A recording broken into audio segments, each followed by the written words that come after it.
words to describe London, it's authentic, inspiring and challenging. I would describe London as alive, cultural, cool. Definitely cool.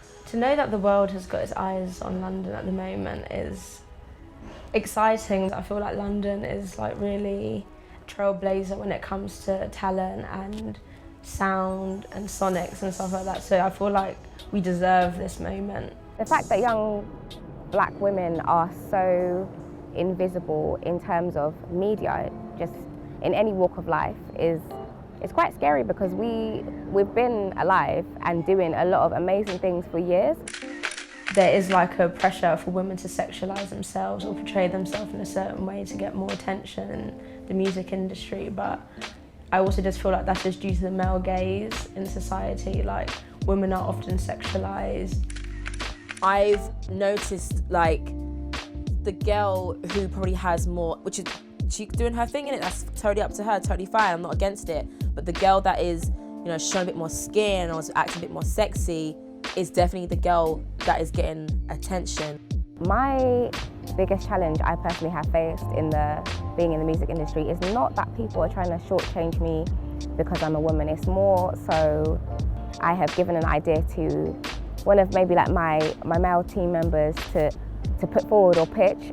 People tend to listen more, and that's something it's kind of disheartening as a woman, because why do you not take my word that something would be great? I often tell males, okay, if you're gonna book me, send me an email. If it was a female, I'll be like, yeah, take my number, because it's a female, do you know what I mean? But with guys, you've got to let the boundaries be known from the beginning, because a guy will always try and push the boundaries, even though it's business. So I'd like for women to get their props, and I'd like for there to be way more equality, and for women to just feel comfortable being a woman in the industry and around loads of guys, or being a woman in an industry that's male dominated. You should feel comfortable. Biggest reason for the change in the creative industries is social media. I'm not really someone that I would say is on the map like that, but I've been able to carve myself a career from social media. My social media is technically my CV. Because if you didn't know me and you just met me, you wouldn't know what I've done. I could tell you all day long, but the proof is in my social media. You get more following based on that. You get better jobs because, like I said, big brands will look at who you've worked with, etc., etc. The first ever real shoot I did was for this brand called Elise, but that's because I would get the pieces myself, so I wasn't commissioned to do the work. I would just borrow the clothes and return them. So I kind of had to just, at first do a lot of things for free to reach a point where my portfolio was strong enough for people to take notice of my work. It's an amazing feeling, an amazing accomplishment when you can create a video knowing that you directed that and you put your love and your heart into that, and knowing that you worked hard to create the whole vision by yourself, and no one can take that away from you. I only started DJing 2 years ago, so to be able to have all the jobs I've been able to do and the brands I've been able to work for, I've DJed abroad, I was doing Nadia Rose over the festival period, and that was something I'd never experienced before, so I've been very lucky. I would have put Weather Girl before DJing.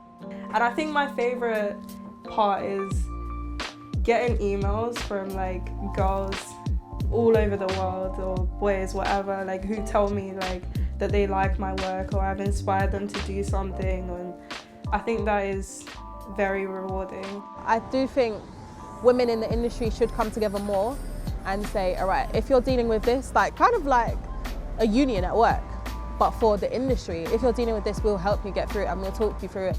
We'll contact the right people, and you're stronger together. Not every female within the industry has that support system, and I feel like it is important to have that support system because it helps to keep you balanced and helps to keep you from making wrong choices. In the next 5 years, I want to go to a festival and see more women playing.